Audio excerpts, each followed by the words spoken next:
Assalamualaikum warahmatullahi wabarakatuh. Asbahna wa asbahal mulku lillah walhamdulillahi la syarikalah la ilaha illa huwa wa ilaihin nusur. Amsayna ala fitratil islam wa kalimatil ikhlas wa ala dinin nabiyina Muhammadin sallallahu alaihi wasallam wa ala millati abina Ibrahim hanifa wa ma kana minal muslimin. Allahumma sholli ala sayyidina Muhammad wa ala ali sayyidina Muhammad kama shallaita ala sayyidina Ibrahim wa ala ali sayyidina Ibrahim fil alamin innaka Hamidum Majid.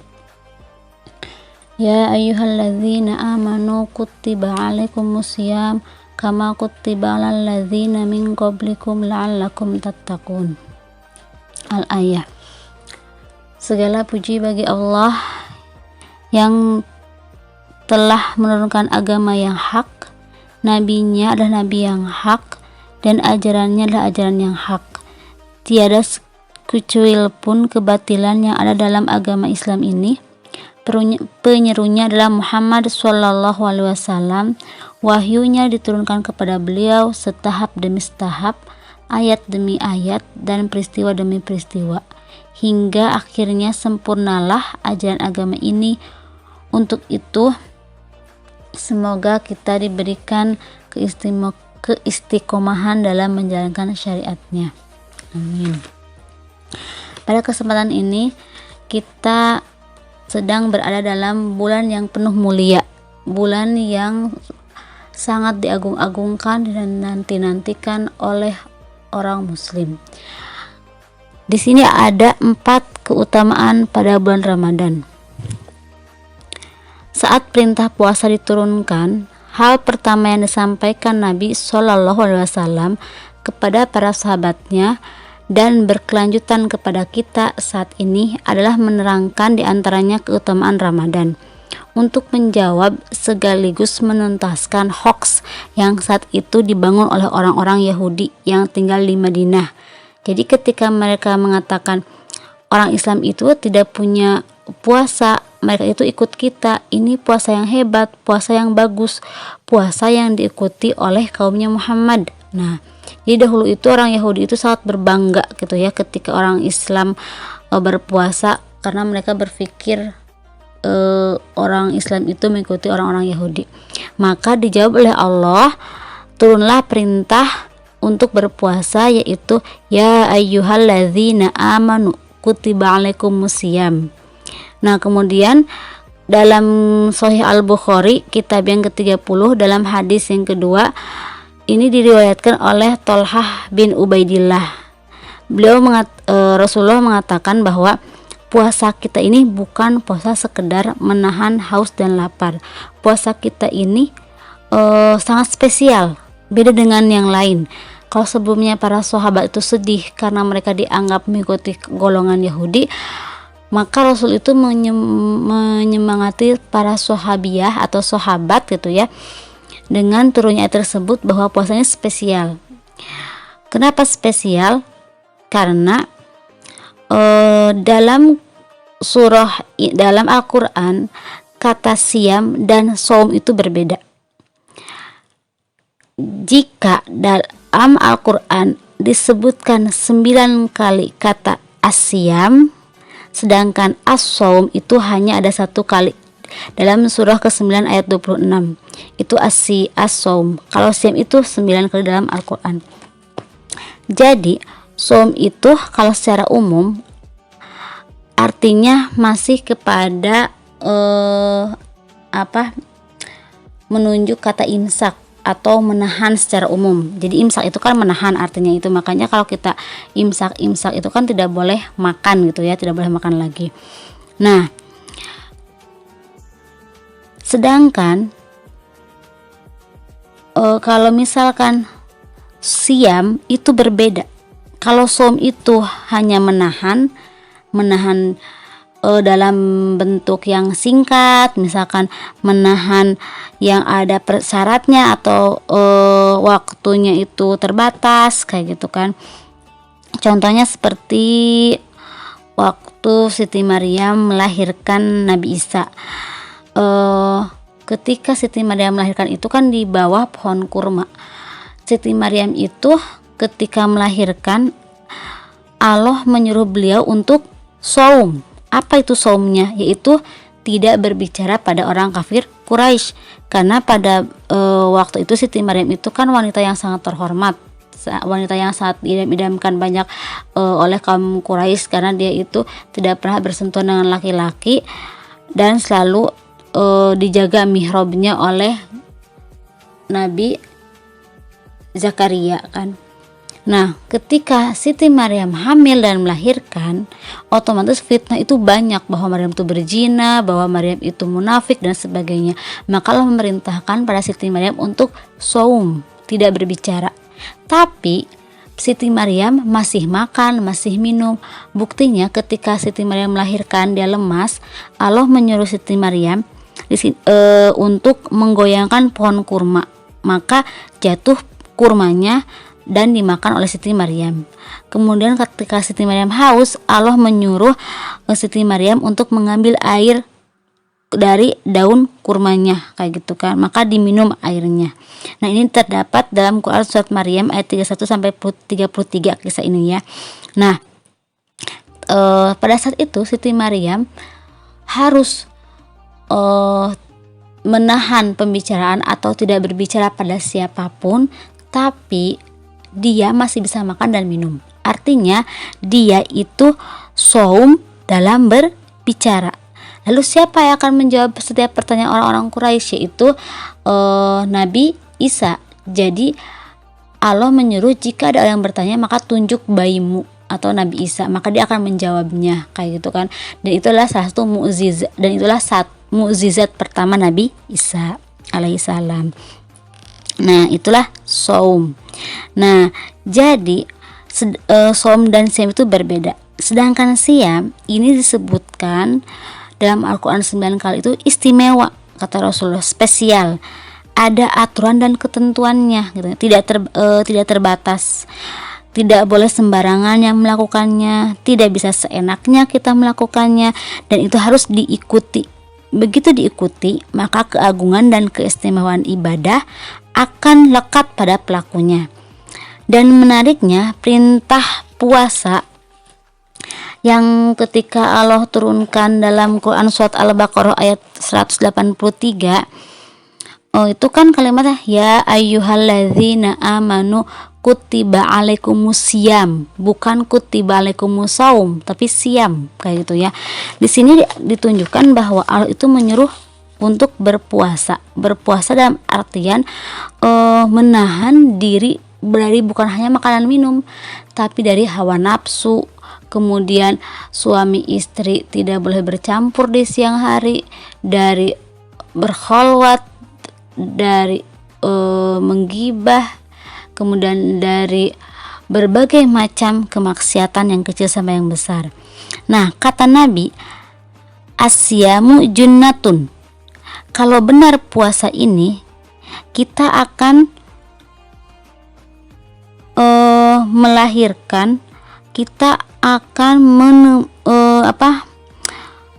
menumbuhkan satu amalan atau satu pahala yang tidak akan ditemukan pada ibadah yang lain.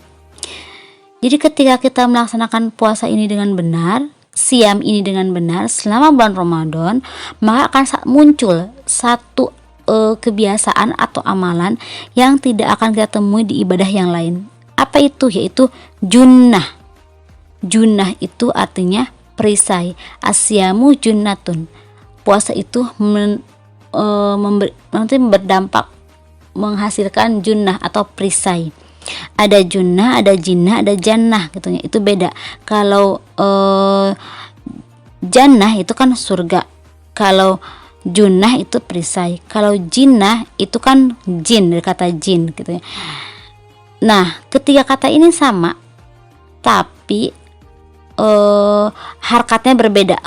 Hurufnya itu jim, nun, dan ta marbutoh, tapi harkatnya berbeda-beda. Dalam bahasa Arab, setiap kalimat atau kata yang diawali huruf jim dan nun itu sifatnya tersembunyi. tidak bisa terlihat gitu ya, tidak nampak, tidak terlihat gitu ya. Makanya janin itu kenapa dikatakan janin? Karena masih tersembunyi dalam rahim ibunya, tidak terlihat bentuk kaki bayinya, tidak terlihat kepalanya, hidungnya, itu harus di USG kalau mau dilihat kan, tapi tidak nampak secara kasat mata, seperti dalam artian kalau tidak ada alat tidak bisa terlihat, itu janin gitu. Makanya kenapa disebut janin? Karena tidak terlihat. Nah, ketika lahir ke dunia bayi gitu ya, jadi basor gitu, jadi bayi yang terlihat seperti itu. Jin pun demikian. Kenapa jin itu tidak nampak gitu? Karena jin itu sifatnya abstrak dan tersembunyi gitu ya. Jadi jin juga kan tidak terlihat, kemudian jannah juga tidak terlihat. Kita hanya bisa melihat surga itu ketika nanti sudah melewati padang mahsyar, kemudian mizan dan sebagainya, sehingga kita bisa menikmati atau melihat surga atau mencium bau surga. Dan seindah apapun yang kita bayangkan sekarang tentang surga, itu tidak akan pernah sama dengan apa yang kita bayangkan. Lebih indah lagi surga dari sana ya. Nah, makanya junnah itu perisai yang langsung membentengi diri dari jin gitu ya, tidak kelihatan gitu. Karena itu kenapa gitu ya, ujung puasa itu disebut la'allakum tattaqun gitu ya. Tattaqun itu dari kata takwa gitu. Takwa itu dari kata wikoyah. Wikoyah itu artinya perisai gitu ya. Jadi perisainya tidak nampak dalam diri kita, tapi kalau terbiasa kita melakukan puasa ini, kata Nabi ya, yang pertama kali akan kita alami itu yaitu dan tentunya dengan melaksanakan puasa yang benar gitu, maka dia akan mendapatkan perlindungan berupa perisai dari Allah, hasil dia latihan puasanya yang dapat membentengi diri dia dari setan secara langsung. Jadi kalau puasa Ramadannya sukses, itu cirinya akan terhindar dari godaan setan. Setan itu kan jahat ya, provokator yang mengarahkan pada keburukan. Dia tidak kenal benar gitu ya. Lawannya itu kan malaikat. Malaikat itu kan tidak kenal salah gitu ya. Jadi kalau menghindari godaan setan itu sulit gitu ya, susah, bukan hal yang mudah gitu. Karena setan itu buta akan kebenaran gitu ya. Jadi dia tuh selalu mencari celah untuk manusia melakukan kejahatan. Maka Nabi menghadiahi kita itu dengan sebuah ibadah yang dengan ibadah itu kita bisa mengakumulasikan ibadah-ibadah yang lain yang akan menjadi perisai dari setan kayak gitu kan. Maka saat ibadahnya dilakukan dengan benar gitunya, itu perisai itu bisa menahan, bisa membentengi diri kita dari maksiat dan meningkatkan ibadah, menekan kemaksiatan dan meningkatkan ibadah. Setan itu kan selalu mengajak pada yang salah, sedangkan malaikat itu selalu mendorong pada yang soleh. Jadi ketika Ramadan ketika masuk ke bulan Ramadan itu rata-rata orang itu akan menekan atau akan mendorong pada yang soleh dan tertahan pada yang salah, amalan yang salah. Jadi di bulan Ramadan itu orang-orang akan berusaha untuk berbuat kebaikan lebih-lebih daripada hari-hari biasanya. Contohnya ketika bulan Ramadan yang tadinya tidak menutup aurat jadi menutup aurat selama Ramadan, berhijab kayak gitu kan. Yang biasanya bertutur katanya kasar jadi sopan ketika Ramadan kayak gitu ya. Kemudian yang awalnya itu pelit misalkannya, atau yang sedikit pikir-pikir saat akan memberi ketika Ramadan, dia itu banyak berinfak, bahkan dia itu menyantuni anak yatim, bahkan kaum duafa kayak itu mulia, saking mulianya bulan Ramadan gitunya. Jadi sebelum kita melakukan ibadah Ramadan ini, sebelum kita melaksanakan puasa saja, aura Ramadannya itu atau atmosfer kebaikannya itu sudah terasa atau sudah menyebar, meskipun itu belum melakukan ibadah puasanya. Apalagi ketika kita sudah melaksanakan ibadah atau siam ini dengan benar, dengan aturan, dengan fikihnya, dengan akhlaknya, dengan syariatnya, seperti itu ya, maka akan muncul junnah, yaitu akan muncul benteng atau perisai dalam diri kita yang tidak terlihat dan akan menjadi akhlak, seperti itu ya. Kemudian itu yang pertama. Jadi ketika di bulan Ramadan itu, ketika kita sedang melakukan puasa Ramadan dengan benar, itu akan nampak perisai dalam diri kita. Kemudian kemuliaan yang kedua atau keutamaan Ramadan yang kedua, yaitu dilipat gandakan pahala dan tidak terbatas. Dan Allah ya sendiri yang menilai pahala puasa kita. Jadi ketika bulan Ramadan, seperti yang sudah kita ketahui bahwa seluruh pintu surga itu dibuka-buka. Surga yang 8 pintu surga itu dibuka-buka. Pintu surga itu lewat amalan, pintu surga itu dibuka lewat amalan, maka dikejarnya juga pakai amalan. Ada surga karena sholat, tentunya pintu surga lewat sholat. Pintu surga karena puasa yang terkenal dengan Ar-Rayyan gitu ya. Ada pintu surga sedekah, ada pintu surga muamalah atau berdagang dan sebagainya gitu ya. Nah, maka kita disarankan di bulan Ramadan ini, kita itu fastabiqul khairat untuk menuju surga, supaya kita itu bisa mencapai surga dengan amalannya gitu ya. Dari 8 pintu surga itu kita tidak mungkin bisa melakukan semua amalan dengan maksimal, tapi biasanya itu ada salah satu yang kita sukai atau 2 yang amalan yang kita sukai. Nah, maka di bulan Ramadan itu kita tingkatkan amalan yang kita sukai, atau istilah dikenalnya dengan amalan andalan. Jadi sefutur-futurnya kita, amalan andalan ini tidak terlewat. Contoh misalkan amalan sholat duha misalkan. Jadi lagi sakit, lagi sedih, lagi senang, lagi sibuk, apapun kondisinya, suatu hal itu tidak pernah terlewat. Nah, itu amalan andalan. Atau misalkan dari puasanya gitu ya, mau sahur atau tidak sahur gitu ya, kemudian mau panas, nanti mau bekerja gitu, tetap melaksanakan puasa, seperti itu ya. Jadi itu amalan andalan, seperti itu ya. Nah, sedangkan dalam waktu yang bersamaan Allah itu menutup 7 pintu neraka. Nah, semua pintu neraka ditutup, 8 pintu surga dibuka lebar oleh Allah Subhanahu wa taala. Kemudian pada saat bulan Ramadan juga setan itu diikat gitu ya. Diikat di sini bukan secara dohir, bukan secara nampak ya gitu ya, tapi diikat dengan amalan kita gitu ya. Bukan kita tidak digoda, tapi kita bisa kuat menahan godaan setan. Karena di bulan Ramadan pun pada dasarnya setan itu menggoda manusia, tapi karena amalan kita itu dilipat gandakan oleh Allah gitu ya. Yang biasanya kita baca Quran itu cuma 10 sekali satu huruf, bisa jadi 100, 1000 dan sejenisnya gitu.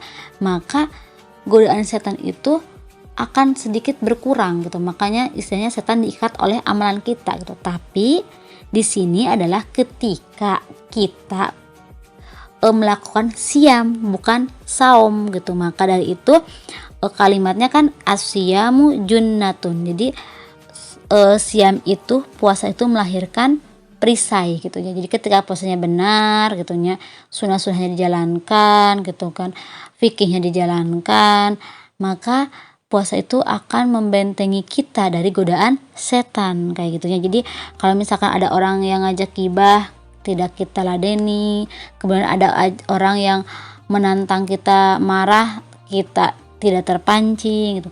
Tapi ketika puasanya tidak dilaksanakan dengan benar gitu ya, maka setan tetap akan menggoda manusia, akan tergoda oleh setan. Jadi jangan heran gitu ya kalau misalkan bulan Ramadan masih ada orang yang suka berbohong, masih ada orang yang mencuri kotak amal atau sendal tertukar kayak gitu kan, itu atau memanfaatkan orang lain gitu dalam ketidakbaikan gitu. Nah itu teh cirining puasanya tidak benar, atau hanya saum, hanya menahan lapar dan haus tapi tidak menahan hawa nafsunya, tidak siam. Nah kemudian Allah juga sendiri yang mengatakan dalam hadis qudsi bahwa dia sendiri yang akan langsung memberikan pahala bagi orang yang berpuasa. Maka ada sebuah hadis dikatakan bahwa ketika maka berbahagialah kepada setiap orang yang berbuka puasa karena dia mendapatkan dua kebahagiaan. Yang pertama kebahagiaan saat dia berbuka, dan yang kedua kebahagiaan saat dia bertemu Robnya kayak gitu. Jadi Allah tangguhkan pahala orang yang berpuasa itu karena Allah sendiri yang akan memberikan ganjaran atau akan memberikan pahala secara langsung kepada orang tersebut kayak gitu ya. Kemudian yang ketiga, hanya di bulan Ramadan yang siang malamnya melahirkan ampunan Allah gitu ya. Jadi kalau misalkan sehari-harinya kita itu minta ampunan itu hanya di waktu-waktu tertentu gitu ya, maka di bulan Ramadan ini ampunan Allah itu dibuka siang dan malam. Kalau biasanya kita mau berdoa, mau minta ampun, itu pasti kan di waktu-waktu tertentu seperti waktu qiyamul lail gitu ya, kemudian dalam sujud, kemudian misalkan 9 Zulhijjah, kemudian Safar kayak gitu kan, itu waktu turun hujan dan sejenisnya gitu. Nah di bulan Ramadan ini Allah itu membuka ampunan. Bahkan ada sebuah hadis mengatakan bahwa ketika kita berbuka puasa, sebelum kita meregot meminum air gitu ya, air yang akan kita buka buat tajil atau sebelum ngebatalan istilah nama, maka kita berdoa. Itu salah satu waktu mustajabnya doa gitu ya, berdoa untuk minta ampun seperti itu. Nah bahkan Allah itu membuka ampunan itu sepanjang Ramadan, bukan hanya 10 hari kedua kah atau 10 hari ketiga kah kayak gitu kan. Bahkan ada seorang ulama yang mengatakan bahwa qiyamul lail, Lailatul Qadar itu bukan hanya 10 hari terakhir Ramadan, tapi seluruh malam-malam Ramadan kayak gitu ya. Nah yang keempat adalah mempercepat terkabulnya doa gitunya. Man qoma Ramadana imanan wahtisaban ghufirallahu ma taqaddama min dzambihi. Hadis riwayat Muslim. Hadis riwayat Bukhari, Muslim kayak gitu ya. Jadi barang siapa yang menghidupkan Ramadan di malam harinya karena iman dan mengharap pahala dari Allah, maka diampuni dosa-dosa yang telah lalu kayak gitu kan.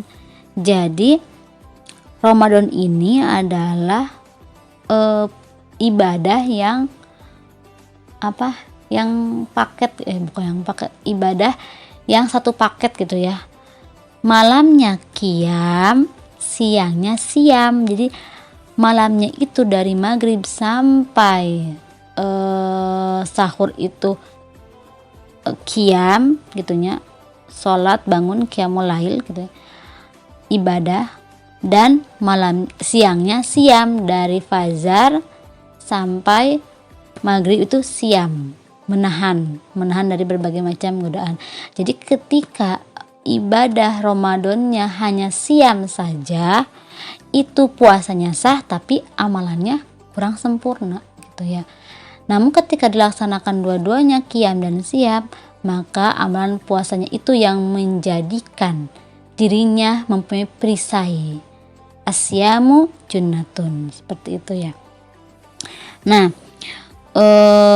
dalam Quran surat Al-Baqarah ayat 186 itu dikatakan bahwa itu menceritakan tentang terkabulnya doa.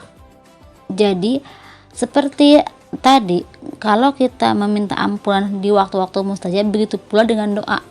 ada waktu-waktu mustajab saat berdoa gitu ya, di dalam perjalanan musafir, kemudian seperti di mihrab atau tempat seperti masjid gitu ya.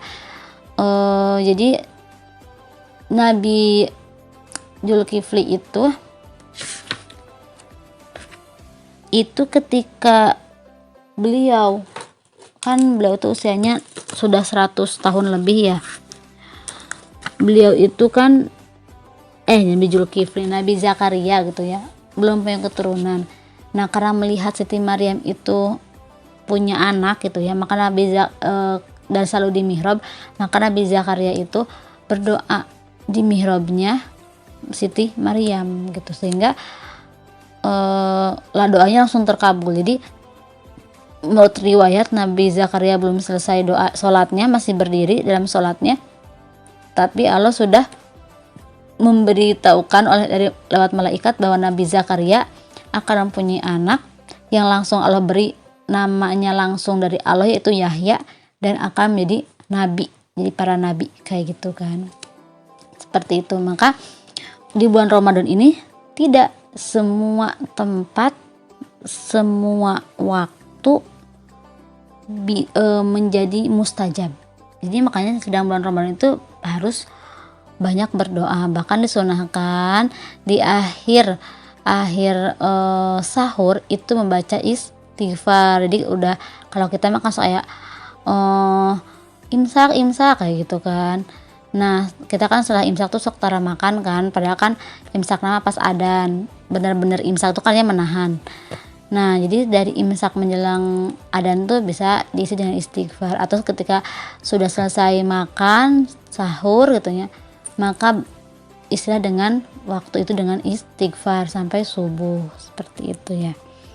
Nah, ini didukung dalam hadis qudsi yang artinya 3 golongan yang sulit tertolak doanya, yang itu yang pertama pemimpin yang adil, yang kedua orang yang terzolimi, dan yang ketiga adalah orang yang puasa sampai berbuka, orang berpuasa sampai berbuka. Jadi dari kita berpuasa sampai berbuka itu mustajabnya doa, dan dari berbuka sampai sahur pula itu adalah mustajabnya juga doa kayak gitu ya, waktu qiyam gitu ya. Jadi ketika kita akan berbuka, Allah itu menunggu permintaan kita seperti itu ya. Bahkan seharian itu Allah tuh menunggu, apa sih permintaan antum gitu ya, wahai hambaku gitu, ayo apa yang kau minta padaku, kata Allah seperti itu selama bulan Ramadan. Jadi 4 keistimewaan Ramadan itu, yang pertama bisa disimpulkan bahwa ketika kita melaksanakan siam bukan saum itu, maka Allah akan membentengi diri kita dari godaan setan. Asyamu junnatun. Kemudian yang kedua, akan ditingkatkan atau dilipat gandakan nilai pahala kita, amalan kita gitu ya. Dan Allah sendiri yang akan membalas atau memberikan pahala memberikan pahala akan puasa kita. Yang ketiga, itu hanya Ramadan yang siang dan malamnya melahirkan ampunan Allah. Dalam hadis riwayat Bukhari nomor 251, man qoma Ramadana imanan wahtisaban ghufirallahu ma taqaddama min dzambihi. Kayak gitu kan. Barang siapa yang mampu menghidupkan Ramadan di malam harinya karena iman dan mengharap pahala dari Allah, maka diampuni dosa-dosa yang telah lalu. Dan yang keempat, mempercepat terkabulnya doa. Jadi Allah itu memberikan semua waktu mustajab itu di bulan Ramadan. Dalam hadis qudsi dikatakan bahwa 3 golongan yang sulit tertolak doanya, yang pertama pemimpin yang adil, kemudian orang yang terzalimi, dan orang puasa sampai berbuka. Mungkin itu yang bisa disampaikan. Mohon maaf atas segala kekurangannya. Yang benarnya hanya dari Allah, dan bila ada kesalahan itu dari saya pribadi. Ungzur makola wala tangzur mankola Wabillahi taufiq wal hidayah. Wassalamualaikum warahmatullahi wabarakatuh.